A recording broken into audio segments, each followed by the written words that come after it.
En santé, et d'ailleurs nous l'annoncions en titre, on parle de la journée mondiale de la santé mentale, célébrée ce jour en différé à Libreville. La dite cérémonie a été marquée par la présence du Premier ministre et de plusieurs membres de son cabinet gouvernemental à l'immeuble Arambo. Andy Tungi, Ludovic Bitegué, Rosette Claire Nzongela pour les détails. Il est temps de donner la priorité à la santé mentale sur le lieu de travail, thème retenu pour la célébration de la journée mondiale en différé de la santé mentale. Un sujet opposé aux articles 51 et 52 du statut général de la fonction publique qui dispose que l'État et les collectivités ont l'obligation de préserver la santé physique et mentale des agents publics sur les lieux de travail. Les pays en général ne consacrent en moyenne que 2% de leur budget santé à la santé mentale. Et la célébration de cette année doit être une occasion pour tous de marquer notre engagement. Ce thème souligne le rôle crucial du travail dans le façonnement de nos vies. Un environnement de travail sain et épanouissant favorise les liens sociaux, donnant aux individus un sentiment de valeur personnelle et d'identité. Plusieurs indicateurs sont à l'origine des troubles psychosociaux sur les lieux de travail, d'où l'implication du gouvernement de transition de s'attaquer à ce phénomène.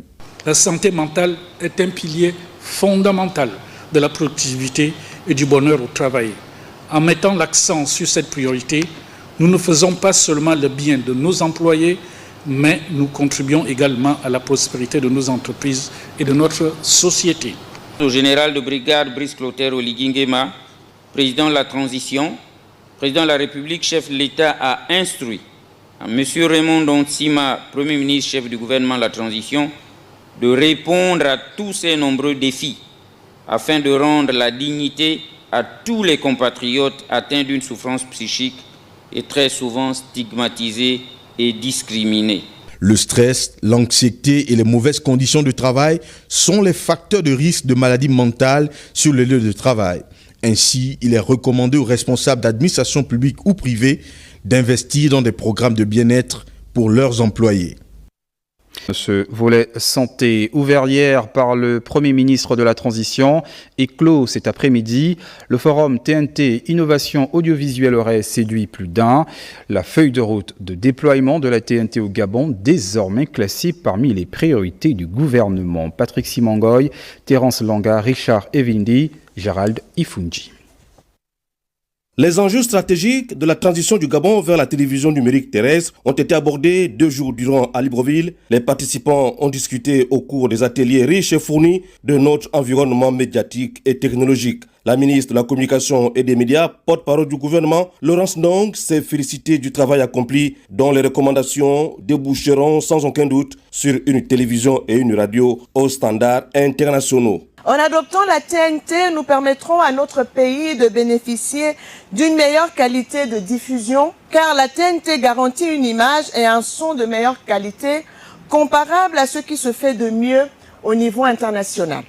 La TNT permet à notre pays de bénéficier d'une pluralité des contenus, parce que la TNT permet de diffuser plusieurs chaînes sur une même fréquence, augmentant ainsi le choix pour les téléspectateurs et les auditeurs gabonais, en donnant aux producteurs locaux de nouvelles plateformes d'expression. Entre autres objectifs recherchés, une meilleure couverture nationale. En effet, grâce à elle, nous pourrons couvrir un plus large espace de notre territoire, desservant ainsi les zones blanches de notre pays.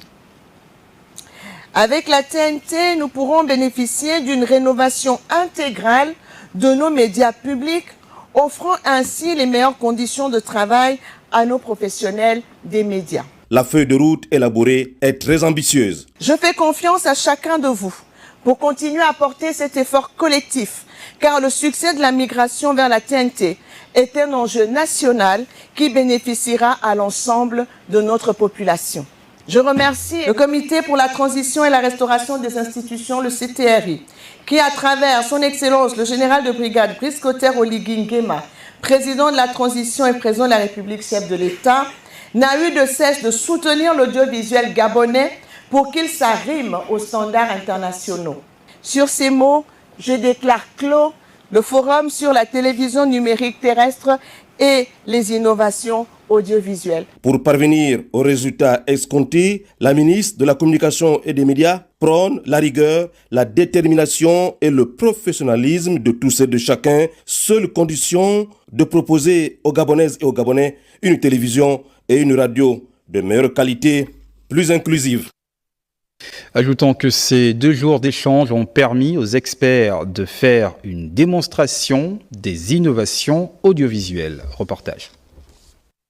Ces experts des entreprises et spécialistes de la TNT venus d'Afrique du Sud ont fait la démonstration pendant ces 2 jours d'échange des innovations audiovisuelles dont le Gabon a besoin pour une télévision et une radio compétitives. Ces entreprises, regroupées au sein de l'Union africaine des communications AUCOM, entendent être un maillon du renouvellement de la solution technique de Gabon Télévision et de Radio Gabon. Avec des outils IT, de pouvoir finalement avoir cette communication directe et qu'un média qui a été préparé par un monteur soit envoyé sur un système centralisé et que n'importe quel journaliste puisse récupérer ce média et de pouvoir le diffuser à l'antenne en quelques secondes.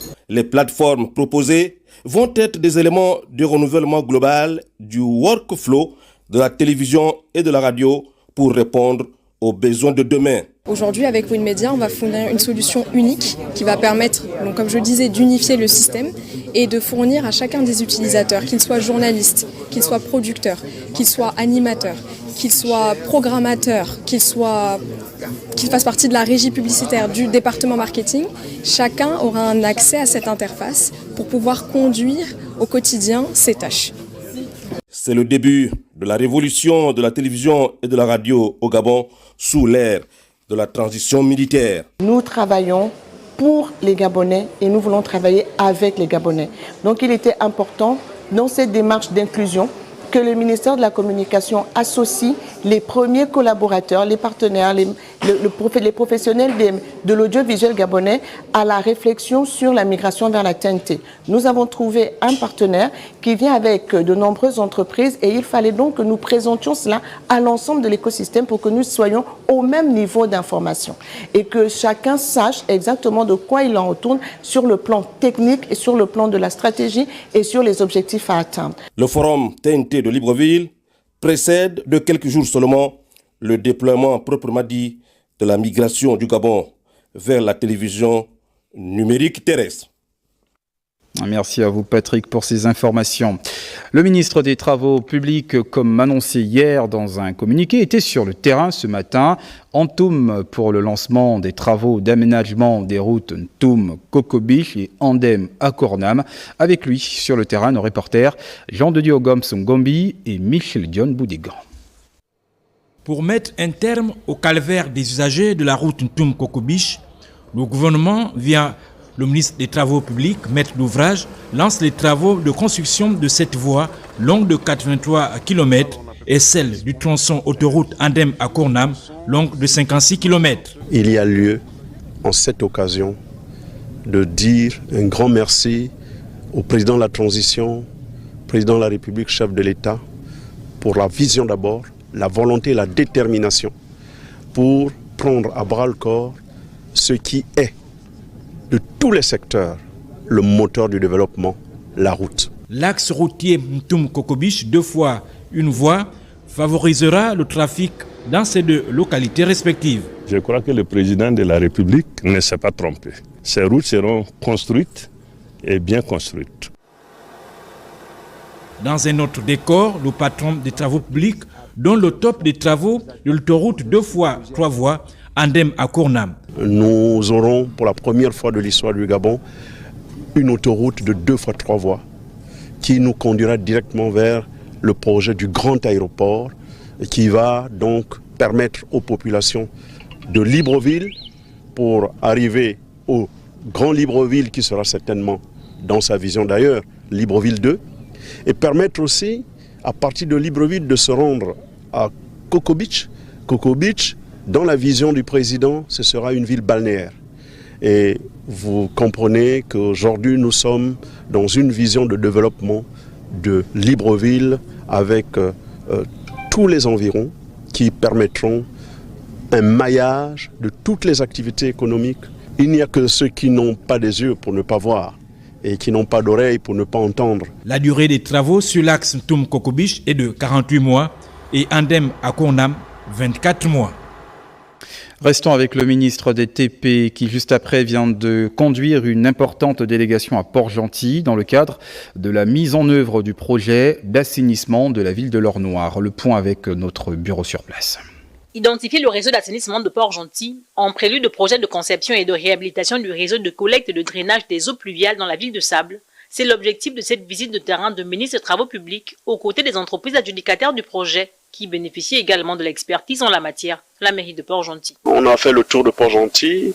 La problématique de la gestion de ces eaux-là a été clairement définie et nous avons échangé avec le groupement Innovo et Infra Group qui sont prêts à financer, prêts à faire des études et réaliser les travaux.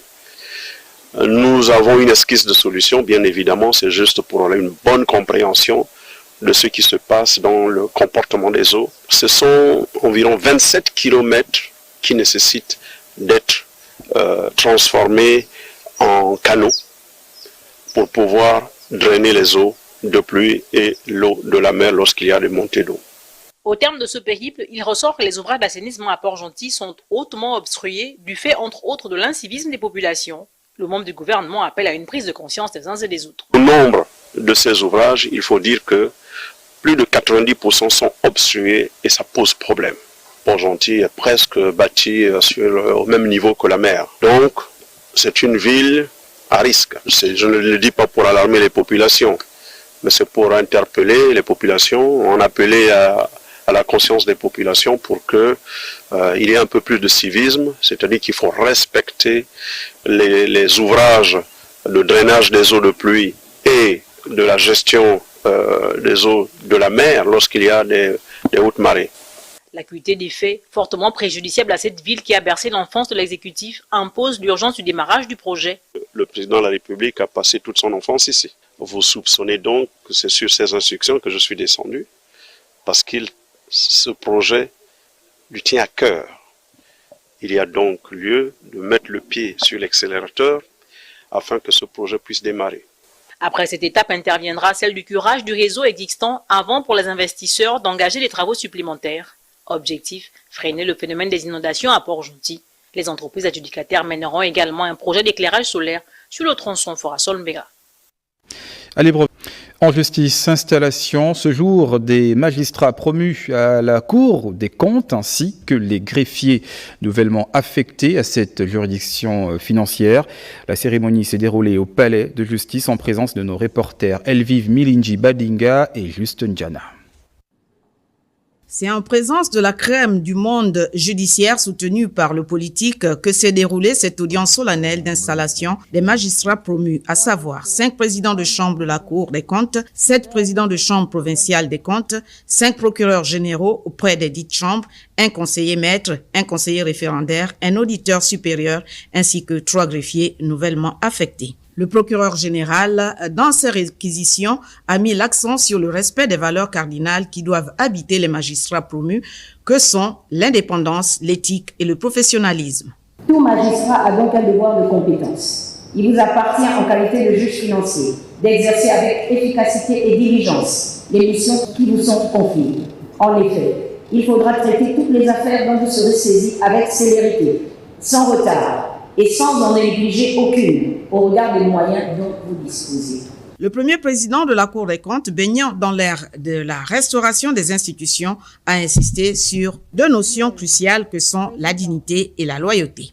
En cultivant ces valeurs, je vous exhorte également à vous mettre résolument au travail, en jouant pleinement votre rôle de gendarme de l'État en matière de contrôle de finances publiques, en toute indépendance et impartialité. Travaillez à accroître en quantité et en qualité et dans les délais raisonnables les décisions que vous rendez, ainsi que des avis que vous êtes appelés à émettre, car la crédibilité et le prestige de notre haute juridiction en dépendent. Encore félicitations à ces nouveaux promus. Clôture